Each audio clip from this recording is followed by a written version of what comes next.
Before you hit the rivers up in New Braunfels this holiday weekend, there are a few things you should know. And as News 4 San Antonio's Lauren Lee explains, what was once banned is now allowed back on the water. The sun is shining, the water's cool, Come on, Charlie girl. and the dog days of summer are just around the corner. Memorial Day weekend is when the tubing business really starts flowing. Memorial Day weekend is a big weekend for us. We always hope for it to be. But this summer, cans and disposable containers, once banned, are now allowed back on the Guadalupe and Canal rivers in New Braunfels.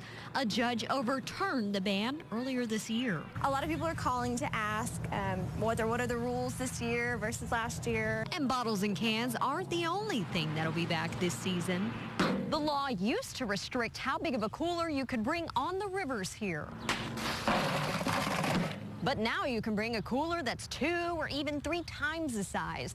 And that means you could bring 2 or even 3 times as much alcohol. We're asking everybody to drink responsibly still. Our concern is obviously if you have that much alcohol and you're not drinking water with it, then you do become more intoxicated. New Braunfels police will have all hands on deck with about 50 officers patrolling the waters this weekend.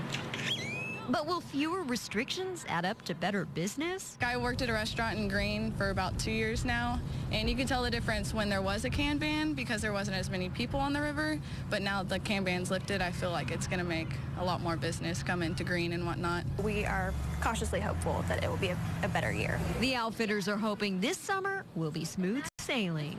In New Braunfels, Lauren Lee, News 4 San Antonio. And still ahead on